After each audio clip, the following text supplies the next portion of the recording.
Hello guys, नमस्कार, जोहार, सत श्री अकाल। एग्जाम फाइटर नंबर पर आप सभी का ग्रांड वेलकम है। इसके साथ ही आप सभी को इंटरनेशनल योगा डे की हार्दिक शुभकामना। अंतर्राष्ट्रीय योगा दिवस की आप सभी को एग्जाम फाइटर नंबर की तरफ से असीम शुभकामना है। आप स्वस्थ रहें, तंदुरुस्त रहें, योग करें, निरोग रहें। जी हाँ, और आज बहुत ही इंपॉर्टेंट डे है और पूरे विश्व में जो योगा दिवस आया है ना, योगा दिवस यूएनओ के द्वारा जो अप्रूव हुआ है और पूरा देश के साथ साथ पूरा विश्व मना रहा है। इसमें भारत का योगदान सर्वोपरि है। ये प्रस्ताव यूएनओ में भारत के द्वारा ही लाया गया था।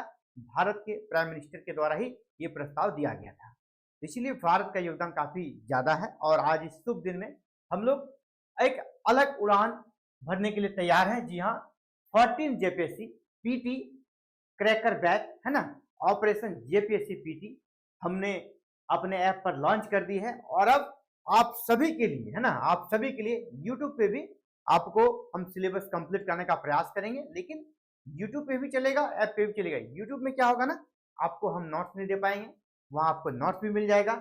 यहाँ सीक्वेंस के रूप में क्लासेस नहीं हो पाएगी, यहाँ ना सिलेबस कंप्लीट किया जाएगा, लेकिन एक ही जगह आपको वीडियो नहीं मिलेगा, क्योंकि हमने ये वीडियो अपलोड किया, इसके बाद फिर दूसरा वीडियो आ जाएगा, तो वो थोड़ा रेंडमली हो जाता है ना। लेकिन अगर आपको एक ही साथ चाहिए, बिल्कुल सीक्वेंस में पढ़ना है, तो ऐप पे आ सकते हैं। ऐप पे क्लास हम लोग 1 जुलाई से स्टार्ट कर रहे हैं, ठीक है। तो अभी हम लोग आज एक क्लास करने वाले हैं पेपर 2 का, जेपीएससी पीटी पेपर 2। पेपर 2 आपका झारखंड होता है, झारखंड जी के, तो झारखंड स्पेशल क्लास रहेगा जेपीएससी पीटी पेपर 2 का। और आज एक इंपॉर्टेंट टॉपिक रहेगा हमारा झारखंड आंदोलन के संगठन। झारखंड आंदोलन जब चला तो झारखंड राज्य के निर्माण के लिए, तो इस आंदोलन में किस किस संगठन ने महत्वपूर्ण भूमिका निभाई, किस किस ऑर्गेनाइजेशन ने महत्वपूर्ण भूमिका निभाई, उसके बारे में देखेंगे, ठीक है। और चलिए क्लासेस में हम लोग इंटर करते हैं और इस क्लासेस का लाभ सभी लें और जेपीएससी पीटी में आसानी से आप क्रैक कर सकते हैं। बस तैयारी आपको लगातार करते रहनी है। आपको पता है ना, slow and steady wins the race. आप अगर लगातार प्रयास करेंगे आप ही रेस जीतेंगे। और अगर खरगोश की तरह 2 दिन उछल के फिर आप अगर आराम करने लगेंगे तो आपको सफलता नहीं मिलेगी। तो हमें पहले से अवेयर रहना चाहिए, हमें पहले से तैयार होना चाहिए। तो झारखंड आंदोलन के प्रमुख संगठन के बारे में जानेंगे। देखिए, झारखंड जो बना किसी एक पार्टी, किसी एक व्यक्ति के प्रयास से नहीं बना, बल्कि इसके लिए बहुत लंबा संघर्ष चला है। और इस संघर्ष में आदिवासी, गैर आदिवासी और अलग अलग संगठनों का योगदान रहा है। भले किसी एक के समय में ये झारखंड राज्य का गठन हो गया, लेकिन नहीं है कि 2000 ईस्वी में जो संगठन थे वही आरंभ से थे। इसके पहले एक लंबी फहरिस्त है, उन्हीं को हम लोग देखेंगे। छोटे से छोटे संगठन, फिर बड़ा से बड़ा संगठन, जो भी है A to Z हम लोग उसके बारे में देखेंगे। तो झारखंड आंदोलन के प्रमुख संगठनों का अगर देखें तो उसमें कौन कौन से संगठन थे, उसमें प्रमुख संगठनों में सबसे पहला जो नाम आता है, ढाका छात्र संघ। याद कीजिए, ढाका कहाँ है, वर्तमान बांग्लादेश में, लेकिन उस समय हमारा इंडिया का ही पार्ट था। तो ढाका में छात्र संघ जब बना था, उसको पहला इनिशियल स्टेज मान सकते हैं झारखंड आंदोलन से जुड़ा हुआ किसी संगठन का, ठीक है। तो पहला हो गया ढाका छात्र संघ। तो ढाका छात्र संघ के बारे में जान लेते थोड़ा। 1910 में इसका गठन हुआ था। पहला पॉइंट, ढाका छात्र संघ का गठन कब हुआ, 1910 में।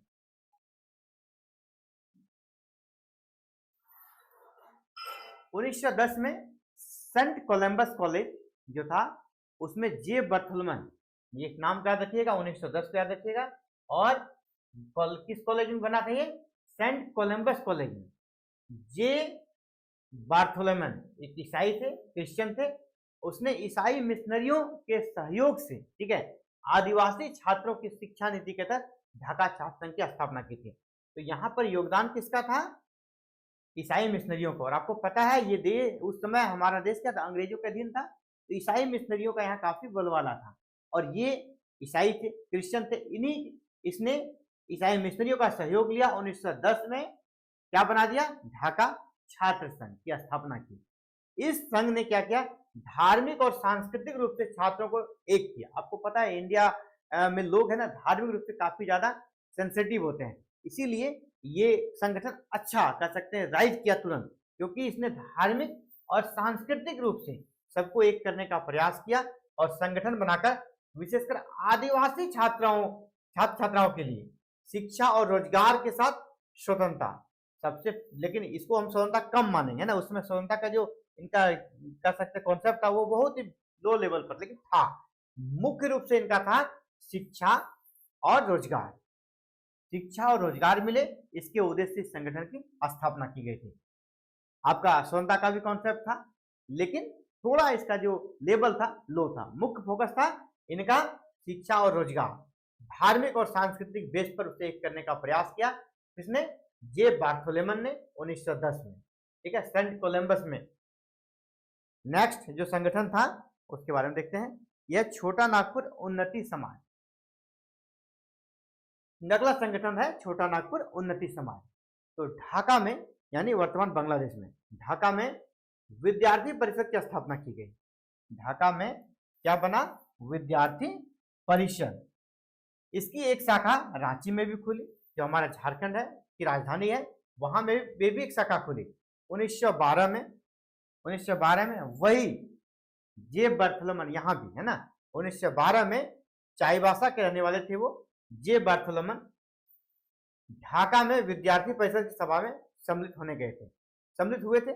ढाका में ये भी अपने परिषद के साथ साथ आपका ये जो विद्यार्थी परिषद है इसमें भी वो सम्मिलित हुए।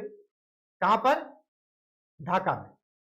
ढाका में जे बार्थोलोमेन विद्यार्थी जो परिषद है उसकी शाखा में सम्मिलित, लेकिन दोनों का जो विचारधारा था डिफरेंट था।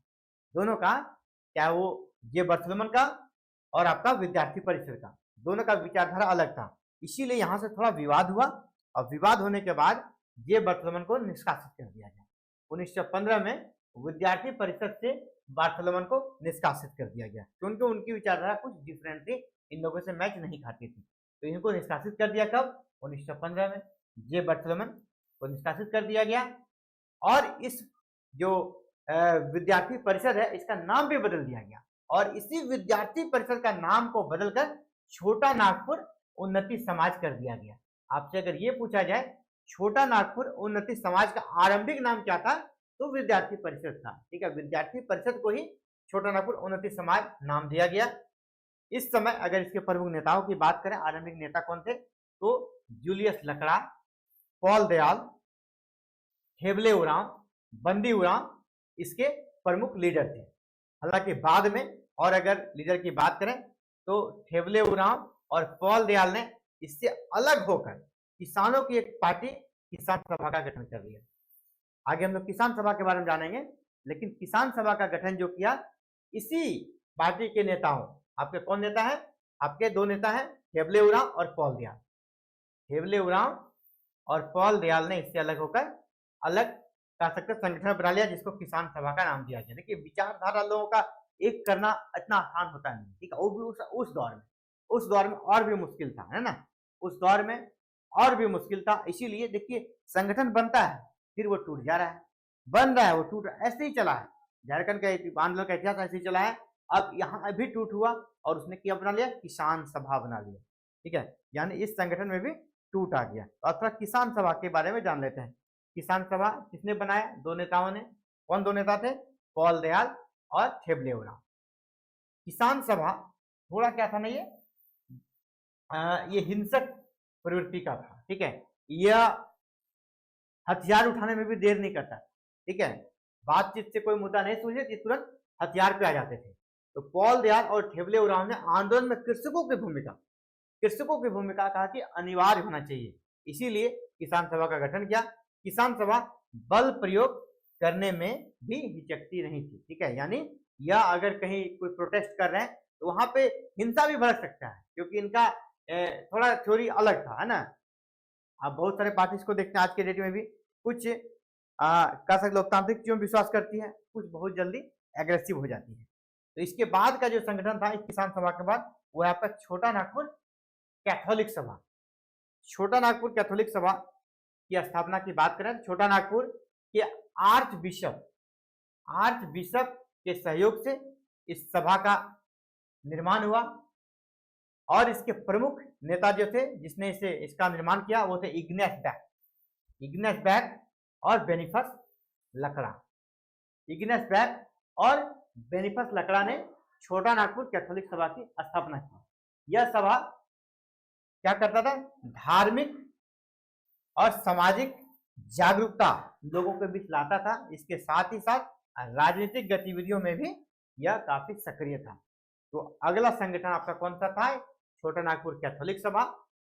इसको कह सकते हैं कि किसने बनाया, इग्नेस बैक और बेनिफस लकड़ा ने। किसके सहयोग से, आर्च बिशप के सहयोग से। इसका काम क्या था, सामाजिक और धार्मिक मुख्य रूप से, और साथ ही साथ राजनीतिक भी था। और ये जब 1937 में भारत में चुनाव हुआ, पहली बार 11 प्रांतों में भारत में चुनाव हुआ, 1935 के अधिनियम के तहत प्रांतीय चुनाव हुए। इस चुनाव में इस पार्टी ने भी कह सकते हैं कि काफी ज्यादा बढ़ चढ़कर भाग लिया, और इसमें इसे सफलता भी मिली। हालांकि कोई सीट नहीं जीत पाए, लेकिन वोटिंग परसेंटेज के हिसाब से इसको ठीक ठाक स्थान मिला। और यहाँ पर एक चीज समझ में आ गया कि अगर अपनी बातों को रखवाना है ना, बड़े संगठन में, तो थोड़ा क्षेत्रीय, जिसको ना प्रेशर है, आपको दबाव दल, उस टाइप का पार्टी होना जरूरी है। तो क्षेत्रीय रूप की आवश्यकता इसने महसूस करा दी चुनावों में। ठीक है, चुनाव में महसूस करा दी कि अगर हमको बड़ी से कांग्रेस पार्टी हो, उसमें तो बीजेपी थी नहीं, तो कांग्रेस पार्टी या कोई भी बड़ा संगठन है, उस पर अगर अपने एरियाज की बात को मनवाना है, आपको क्षेत्रीय रूप से संगठित होना होगा। उस आवश्यकता को सबसे पहली बार इसी ने महसूस कराया। इसके बाद जो संगठन बना वो हमारा बहुत ही महत्वपूर्ण आदिवासी महासभा। और आदिवासी महासभा से अक्सर प्रश्न भी आता है, आदिवासी महासभा से जुड़ा हुआ प्रश्न अक्सर पूछा जाता है।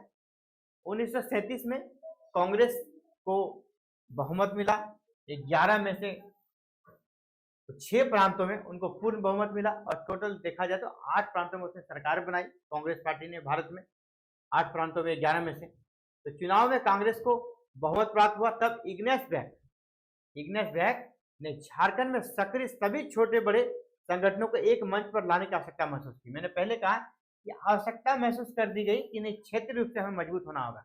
इसीलिए इग्नेस बैक ने दूरदृष्टि का यहाँ का सबसे परिचय दिया, और जो छोटे संगठन थे उनको आपस में एक करने के लिए इसने प्रयास करना आरंभ कर दिया। और इसी के तहत एक बड़ा संगठन बना, छोटे बड़े दलों को मिलाकर, जिसको हम लोग क्या कहते हैं, आदिवासी महासभा। यानी आदिवासी नेता सक्रिय राजनीति में आने के लिए प्रेरित हुए, और तब आदिवासी महासभा गठन हुआ। लेकिन आदिवासी महासभा का नाम है, इसका मतलब ये नहीं कि सिर्फ आदिवासी इसके मेंबर थे, ये आदिवासी भी मेंबर थे, लेकिन कम थे, थोड़ा कम एक्टिव थे, जुड़े थे, लेकिन नहीं तो कि आदिवासियों का ही बोलबाला था। ये आप मान सकते हैं, आदिवासियों का बोलबाला था। जैसे किसी पार्टी का कॉन्सेप्ट बन जाता है ना, लेकिन ऐसा नहीं। जैसे मान लीजिए कि अभी क्या बीजेपी का कॉन्सेप्ट है कि ये मुस्लिम विरोधी पार्टी है, लेकिन वहां भी मुस्लिम है ना। अब जैसे आप जेएमएम को लीजिए, कहा जाता है कि आदिवासियों, है ना, मूल निवासियों, आपका जो अबुआ सरकार है, लेकिन ऐसा नहीं है कि इसमें फॉरवर्ड के नहीं है, बहुत सारे लीडर फॉरवर्ड के हैं। अदर स्टेट, बिहार से बिलोंग करने वाले बहुत सारे लीडर हैं। तो ये कॉन्सेप्ट बन जाता है, लेकिन ऐसा वास्तविकता में होता नहीं। बोलबाला होता है उनका, लेकिन अदर पार्ट्स भी यहाँ पे रहते हैं शामिल। उसी प्रकार आदिवासी महासभा में आपके आदिवासी के साथ गैर आदिवासी भी थे। हर छोटे बड़े जो संगठन थे उसको कह सकते अच्छा से सम्मिलित करने का प्रयास किया, और एक मजबूत संगठन बना जिसका नाम है आदिवासी महासभा। चलिए आगे बढ़ते हैं। इसमें आदिवासी तथा गैर आदिवासी सभी शामिल थे। इस प्रकार एक बड़े राजनीतिक मंच की स्थापना हो जाती है। 1939 में बहुत ही महत्वपूर्ण काम होता है। जयपाल सिंह को इनका अध्यक्ष बनाया जाता है आदिवासी महासभा का। और जयपाल सिंह किसी परिचय के मोहताज नहीं है। इंडियन हॉकी टीम को स्वर्ण पदक जिताने वाले कैप्टन रह चुके हैं। इसके अलावे ये यह कह सकते हैं कि मल्टी टैलेंटेड व्यक्तित्व के धनी थे। मल्टी टैलेंटेड, काफी ज्यादा इनका कह सकते हैं कि उस दौर में विशेषकर कह सकते हैं कि हॉकी में जो इसने नाम और ख्याति प्राप्त की थी, पूरे झारखंड में प्रसिद्ध थे। और इसीलिए इसे जब अध्यक्ष बनाया गया तो उम्मीद ये थी कि आदिवासी महासभा और आगे जाएगी, और आगे गई भी। ठीक है, आगे गई, लेकिन कुछ कर सकते, राजनीति का दूसरा नाम है षड्यंत्र, है ना, यहाँ पर होते रहता हुआ चीजें। तो फिर इसकी झलक हमें देखने को मिलती है। और आपका आदिवासी महासभा जो कि हम लोग को झारखंड से जोड़े रखती थी, उसका नाम से स्पष्ट होता था कि आदिवासियों की है, तो इसके चलते क्या होता, गैर आदिवासी उसमें शामिल कम होते थे।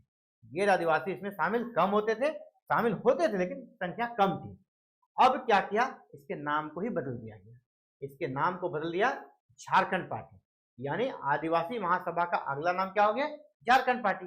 तो आदिवासी महासभा का जब बैठक हुआ 1950 में, 1950 में कहाँ पे हुआ, जमशेदपुर में, और वहीं पर इस पार्टी का उदय हुआ।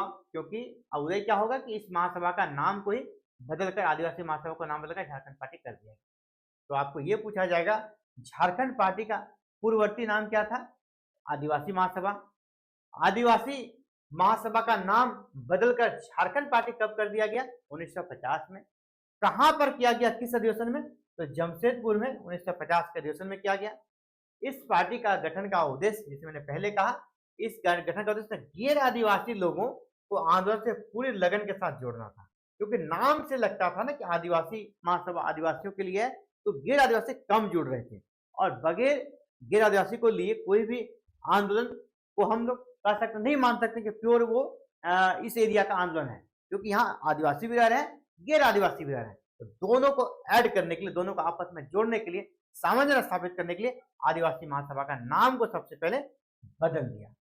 और इसके बाद अलग राज्य का डिमांड करने के लिए भी इसने प्रयास किया, उसको हम लोग आगे देखते हैं। हालांकि ये सफल हुए कितने, इस पर भी कह सकते हैं बात करेंगे। तो झारखंड पार्टी का जब गठन हो गया 1950 में, तो इसने चुनाव भी लड़ा, है ना। 1947 में हमारा देश आजाद हो गया। 1951-52 में पहला आम चुनाव हुआ, उसमें झारखंड पार्टी ने भी बढ़ चढ़कर भाग लिया, और लोकसभा में नहीं, विधानसभा में। तो उस समय हमारा संयुक्त बिहार था, तो बिहार के विधानसभा में झारखंड पार्टी ने चुनाव लड़ा, और चुनाव के दौरान इसने 32 सीटों पर जीत हासिल की।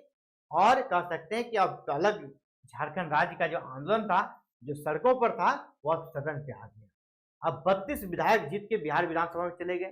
तो अब जो हमारा डिमांड था अलग राज्य का, वो कह सकते हैं कागजी स्तर पे आ गया, है ना। वो अब डॉक्यूमेंटेशन उसका हो गया। अब आवाज को सदन में जाकर उठाए जाने लगा। ये 32 विधायक जाके आवाज उठाने लगे, ठीक है। और इसके साथ ही राज्य पुनर्गठन आयोग बना था, आपको पता है 1956 में। 1956 में इंडिया में राज्य पुनर्गठन आयोग बना था। यहाँ पर इसने भी अपनी डिमांड रखी कि हमारे लिए अलग राज्य का निर्माण होना चाहिए। तो इस पार्टी यानी झारखंड पार्टी ने राज्य पुनर्गठन आयोग के सामने अलग झारखंड का प्रस्ताव रखा, अलग झारखंड राज्य का प्रस्ताव रखा। लेकिन ये अपने औचित्य को अलग आप क्यों करना चाहते हैं, क्या दिक्कत है, उसके लिए कह सकते अच्छा होमवर्क नहीं था इनका, वो समझा नहीं पाए। जो आपका पुनर्गठन आयोग के जो मेंबर और चेयरमैन थे, वो कन्विंस नहीं हो पाए इनकी बातों से, इसीलिए इसके डिमांड को खारिज कर दिया गया, जिसके कारण समाज में लोगों के बीच एक नेगेटिव इमेज बन गया झारखंड पार्टी का, है ना, नेगेटिव इमेज बन गया। और इस नेगेटिव इमेज के कारण इसका नुकसान इसको अगले चुनाव में देखने को मिला। अगला चुनाव जब हुआ, नेक्स्ट टाइम अगला विधानसभा का चुनाव, वहां पे इस पार्टी को इसका खामियाजा भुगतना पड़ा, ठीक है। अभी 32 सीटें जीती थी, तो देखिए अगला चुनाव में सीधे इसको इसकी सीटें आधी हो गई लगभग, ठीक है। इस पार्टी में कुछ कमियां रही, जैसे इसके नेता अधिकतर जो थे शहरी वर्ग के थे और ग्रामीण हितों की अनदेखी कर रहे थे। 1952 में पार्टी को केवल 20 सीटों पर ही जीत मिली, ठीक है। नेक्स्ट जो चुनाव हुआ वहां पर कितनी सीटें मिली, 20, और पहले कितना था, 32, यानी सीधे सीधे 12 सीटों का नुकसान हुआ इस पार्टी को। तो इसके कारण अब ये पार्टी कह सकते हैं थोड़ा पार्टी में विचलन पैदा हुआ, अस्थिरता पैदा हुआ, और इसके जो कह सकते हैं आपके अध्यक्ष थे, उसके खिलाफ भी आवाज उठना शुरू हो गया, उन पर विश्वास लोगों का कम हो गया। इसके कारण अंततः उस समय इस पार्टी में जो कमियां थी वह दिखने लगा। और इसके बाद इस पार्टी का उस समय झारखंड में दूसरा कोई बड़ा संगठन था नहीं, तो जो राष्ट्रीय पार्टी थी 1963 में हमारा कांग्रेस पार्टी, तो झारखंड पार्टी का कांग्रेस में विलय कर दिया गया। ये कह सकते हैं झारखंड आंदोलन को बड़ा झटका था। झारखंड आंदोलन के लिए सबसे बड़ी पार्टी बन गई थी झारखंड पार्टी, और झारखंड पार्टी एक झटका लगा 32 से 20 में आ गए। तो इतना भी कह सकते हैं यहाँ पे ध्यान रखना था कि हम फिर अगले बार का इंतजार करें। तो तुरंत विलय हो गया। ये जयपाल सिंह मुंडा के लिए भी और पूरे झारखंड वासियों के लिए भी और ये झारखंड आंदोलन के लिए भी बहुत बड़ा झटका लगा, और ये पार्टी का विलय हो गया कांग्रेस पार्टी में, जो कि झारखंड आंदोलन कोई प्रकार से जो गति मिल रहा था तो वह गति रुक गया। इसके बाद जब कह सकते हैं कि आपका बड़ा संगठन नहीं रहता है तो क्या करते हैं लोग, आम लोग काफी ज्यादा उद्वेलित हो जाते हैं, आक्रोशित हो जाते हैं, और इसीलिए अब यहाँ पर आंदोलन ने हिंसक रूप ले लिया। इसी में आपका बिरसा मुंडा दल बना, बिरसा मुंडा दल।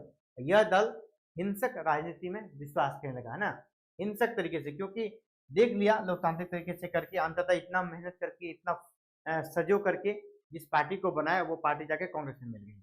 तो इसीलिए अब बिरसा मुंडा जैसे दल बने, बिरसा मुंडा सेवा दल भी कहीं मिलेगा, इस प्रकार के दल बने जो कि कह सकते हैं हिंसक प्रवृत्ति और आक्रामक प्रवृत्ति का ये दल था, और कह सकते हैं फ्रस्ट्रेशन था, लोगों के नाराजगी का प्रतीक था। यह दल आक्रामक रूप में सामने आया 1968 में गैर आदिवासी गुट स्वयं को आदिवासी जनजाति से बाहर रखने की मांग करने लगे। ठीक है, क्योंकि देखिए जो कहा जाता है कि जब उनका नाम झारखंड पार्टी कर दिया था तो वहां गैर आदिवासी काफी ज्यादा आ गए थे, तो आदिवासी उसके साथ सहज महसूस नहीं कर रहे थे और गैर आदिवासी आदिवासियों के साथ सहज महसूस नहीं कर रहे थे। अंदर का बात ये भी था, है ना। इसीलिए अब देखिए अब क्या हो गया 1968 में गैर आदिवासी कुछ स्वयं को आदिवासी जनजाति से बाहर रखने की मांग करने लगे, और इसके कारण यह जो बिरसा मुंडा है का बिरसा मुंडा दल है यह मुख्य रूप से आदिवासियों का था। ठीक है, गैर आदिवासी इक्के दुक्के थे लेकिन मुख्य रूप से यह आदिवासियों का संगठन था, और यह थोड़ा आक्रामक था, है ना, आक्रामक था। बिरसा मुंडा दल में अगर इसका प्रभाव देखा जाए वामपंथी और उग्रवादी विचारधारा की झलक दिखती है। वामपंथी और उग्रवादी जैसे आक्रामक, मारपीट, है ना, कुछ भी कर दो, हिंसा की राजनीति में ये लोग यकीन करते थे बिरसा मुंडा, और ये सब राजनीति ज्यादा दिन तक नहीं चल सकता है। अगर आप हिंसक तरीके से किसी काम को करेंगे तो आपकी राजनीति ज्यादा दिन नहीं चलेगी। आप अचानक से कुछ क्राइम कर देंगे, है ना, आप बड़ा कोई घटना को अंजाम दे, लेकिन आपको लॉन्ग टर्म अगर जाना है आपको अहिंसक तरीके से आंदोलन को चलाना होगा। ये बहुत जल्द समझ में आ भी गया। यह दल सशस्त्र आंदोलन का समर्थन करता था, अपने प्रदर्शन में हथियारों को लहराता था, अपने प्रदर्शन में यह हथियार को भी तीर धनुष वगैरह या जो भाला है, तलवार है, उनको लहराते थे जब इनका मीटिंग होता था। संभवतः इस सशस्त्र राजनीति से ही वर्तमान झारखंड में उग्रवाद की समस्या पर, देखिए इसका साइड इफेक्ट क्या हो गया। यहाँ पे भी जो उग्रवादी गतिविधियां देखते हैं वो इसी समझ से कहा जाता है कि स्टार्ट माना जाता है, उसका आरंभिक रूप ये माना जाता है कि सरकार अगर बात नहीं मानती है, हमें हिंसक तरीके से आना है, हथियार लेकर आना है और हिंसक प्रदर्शन करना है। और अभी हमारे जो कह सकते हैं यहाँ पे जो उग्रवाद की समस्या है अभी हालांकि काफी कम हो गई झारखंड में, लेकिन जो था उसके पीछे भी यही कॉन्सेप्ट था। अब अगला जो बहुत ही इंपॉर्टेंट संगठन था वो आपका झारखंड मुक्ति मोर्चा, जेएमएम। कहा जाता है कि हिंसक राजनीति ज्यादा दिन तक नहीं चलता है, तो समझ में आ गया। और इसी क्रम में एक बहुत ही शानदार संगठन बना जिसका नाम है झारखंड मुक्ति मोर्चा। आज झारखंड मुक्ति मोर्चा कोई परिचय का मोहताज नहीं, आज इसकी सरकार है। बात करें जेएमएम की, है ना, जेएमएम गठबंधन की अभी सरकार है जिसके मुखिया आपके कौन है, श्री हेमंत सोरेन। तो इसी जेएमएम की नींव शिबू सोरेन जो उनके पिताजी है, जिससे कि झारखंड में गुरुजी, दिशम गुरु के नाम से जानते हैं, इसने 1973 में जेएमएम यानी झारखंड मुक्ति मोर्चा का गठन किया। और किन किन लोगों ने मिलकर, इसमें मुख्य थे शिबू सोरेन, फिर विनोद बिहारी महतो और एके राय। विनोद बिहारी महतो, एके राय भी इसके साथ शामिल थे और मुख्य थे शिबू सोरेन। इसने मिलकर झारखंड मुक्ति मोर्चा का गठन किया और अलग राज्य लेके आंदोलन जो किया ना, ये प्योर लोकतांत्रिक तरीके से इसने आंदोलन का शुरुआत किया। और 1973 में हालांकि इसका गठन हो गया, लेकिन पहला अधिवेशन होने में काफी समय लगा। 1984 में इसका पहला अधिवेशन हुआ। 1973 में ये पार्टी बनी, लेकिन इसका पहला जो अधिवेशन था वो 1984 में हुआ था। अब जो ये 1973 से 84 तक था संगठन तो रहेगा, तो संगठन में क्या किया कि जो विनोद बिहारी महतो थे उनको इस पार्टी का झारखंड मुक्ति मोर्चा का अध्यक्ष बनाया गया। शिबू सोरेन अध्यक्ष नहीं थे, याद रखिएगा। इसके आरंभिक अध्यक्ष कौन थे? विनोद बिहारी महतो। शिबू सोरेन महासचिव के पद पर थे। शिबू सोरेन महासचिव के पद पर थे। 1984 में शिबू सोरेन ने निर्मल महतो को पार्टी का अध्यक्ष बनाया। पहला अधिवेशन, पहले तो आपके अध्यक्ष कौन है? विनोद बिहारी महतो। ये लगातार रहे लगभग 10-11 साल तक। इसके बाद जो पहला अधिवेशन हुआ 1984 में, इसके बाद निर्मल महतो को पार्टी का अध्यक्ष बना दिया और शिबू सोरेन उस समय भी महासचिव के पद पर ही रहे। ये होते हैं अच्छे लीडर की पहचान कि पार्टी का जो सुप्रीम है किसी और को बना दी ताकि उसके मन में तकलीफ नहीं हो, और वो उनका जो कम्युनिटी है ना महतो समुदाय, उसमें उनका काफी वर्चस्व अभी भी है। अभी भी आप उस इलाके में उसका वर्चस्व है। इनके नाम पर, विनोद बिहारी महतो के नाम पर एक यूनिवर्सिटी भी है, विनोद बिहारी महतो कोयलांचल यूनिवर्सिटी। तो योगदान और इनके महत्व को देखते हुए उन्हें चेयरमैन बनाया गया और उसके बाद फिर महतो कमेटी के ही निर्मल महतो को जेएमएम का अध्यक्ष बनाया गया और शिबू सोरेन खुद महासचिव के पद पर ही रहे। ठीक है, लेकिन आपको पता है निर्मल महतो की हत्या हो जाती है वर्ष 1986 के दूसरे महाधिवेशन के बाद। निर्मल महतो और शिबू सोरेन ने रांची की सड़कों पर विशाल जुलूस निकाला, है ना, विशाल जुलूस निकाला और इसके बाद ये लोग नजर में आ गए, लोगों के नजर में आ गए, खटकने लगे और अलग राज्य के लिए इन्होंने एक मुट्ठी चावल और साथ में चवन्नी अठन्नी लोगों से भिक्षाटन जो बोलते हैं करने का काम किया और काफी ज्यादा कह सकते हैं स्पीड तरीके से, काफी प्रोग्रेसिव तरीके से यह आंदोलन बढ़ने लगा और यह पार्टी मजबूत होने लगा। इसी बीच में आपका जो निर्मल महतो उसकी हत्या हो जाती है और उसकी हत्या के बाद शिबू सोरेन इसके चेयरमैन बनते हैं, जेएमएम के अध्यक्ष बनते हैं और जेएमएम के अध्यक्ष बनने के बाद वो लगातार वही पार्टी के अध्यक्ष बने रहे। और अभी आपको पता है अभी शिबू सोरेन के जो द्वितीय सुपुत्र हैं श्री हेमंत सोरेन, वो वर्तमान में पार्टी के अध्यक्ष बने हैं। इसके बाद और एक महत्वपूर्ण संगठन जो बना उसका नाम है आजसू। आजसू आज भी है ना, आजसू आप जान रहे हैं। तो आजसू भी एक पुरानी पार्टी है और झारखंड आंदोलन में इनका भी काफी योगदान रहा है। ठीक है, झारखंड आंदोलन में काफी हम लोग जो बीजेपी, जेएमएम ये जो देखते हैं ये कोई रीजनल पार्टी नहीं, सॉरी जेएमएम नहीं, बीजेपी, कांग्रेस ये सभी राष्ट्रीय पार्टियां हैं। इन्होंने कभी भी इस तरह का प्रोटेस्ट नहीं किया। इसने हालांकि केंद्र में सरकार से तो समर्थन दिया, लेकिन प्रोटेस्ट करने का जो भी काम है अलग राज्य के लिए वो छोटी छोटी पार्टियों ने किया है। अब देखिए आजसू, यह संघ यानी आजसू झारखंड के युवा वर्ग को आंदोलन से जोड़ने के उद्देश्य से अस्तित्व में आया था। जो यूथ कम्युनिटी था उसके लिए था। ठीक है, ऑल झारखंड स्टूडेंट यूनियन नाम ही था, छात्र छात्राओं को जोड़ने के लिए। ऑल झारखंड स्टूडेंट यूनियन युवा वर्ग को जोड़ने के लिए इसकी स्थापना 22 जून 1986 को किसने की थी? सूर्य सिंह बेसरा। 22 जून 1986 को आजसू का स्थापना हुई। स्थापना किसने करी? सूर्य सिंह बेसरा ने। युवा शक्ति को जोड़ना इनका उद्देश्य था। युवा शक्ति के जोश और ज्ञान पर आधारित यह दल उग्र था। इसमें हिंसात्मक आंदोलन को भी स्थान दिया गया, लेकिन बिरसा मुंडा दल उस टाइप का नहीं, है ना, हिंसात्मक था, बातें कहते थे, लेकिन कभी भी किसी भी इनके सम्मेलन में हथियार वगैरह नहीं देखा गया, हथियार के साथ आ रहे हैं ऐसा नहीं था। इस प्रकार हम लोग ये देख सकते हैं कि झारखंड के गठन में सभी झारखंड वासियों का महत्वपूर्ण योगदान रहा है, चाहे वो आदिवासी रहे चाहे गैर आदिवासी रहे। कई प्रकार के घटनाक्रम से गुजरता हुआ झारखंड आंदोलन केवल जनजातीय आंदोलन नहीं था, यह सभी दलों का, गैर जनजातीय और जनजातियों का संयुक्त प्रयास था और सबका अविस्मरणीय योगदान रहा।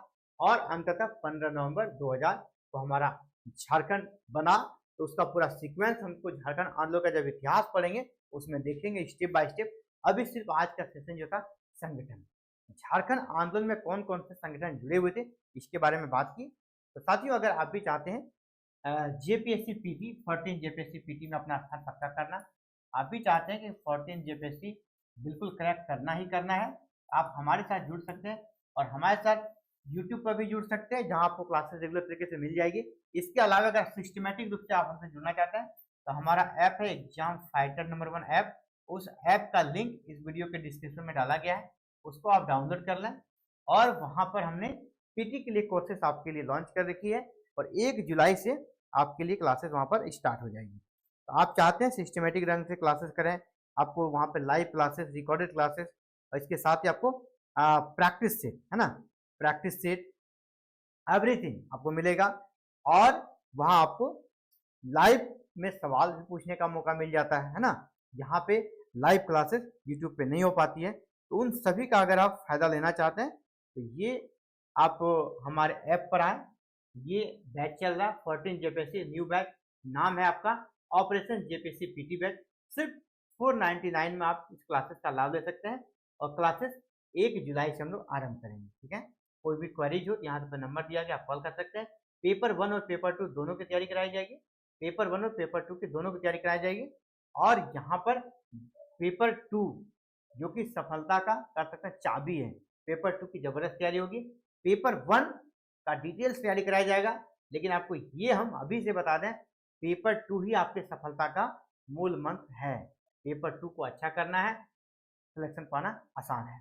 यहाँ पे हमने मॉडिफाई किया है, 20 जून की जगह से 1 जुलाई कर दिया है, क्योंकि एग्जाम कैलेंडर का जो उम्मीद था वो लेट हुआ, इसलिए हम लोग क्लास 1 जुलाई से करेंगे। तो फिलहाल इस वीडियो में इतना ही। इसी प्रकार आप चाहते हैं जेपीएससी पीटी की क्लासेस में भाग लें, क्लासेस से जुड़ी वीडियो आपको मिलते रहे, तो चैनल को सब्सक्राइब कीजिएगा, बेल आइकन को प्रेस करके ऑल बटन को जरूर क्लिक कीजिएगा। आप सभी का एग्जाम फाइटर में से जुड़ने के लिए बहुत बहुत आभार। जय हिंद, जय भारत, जोहार झारखंड।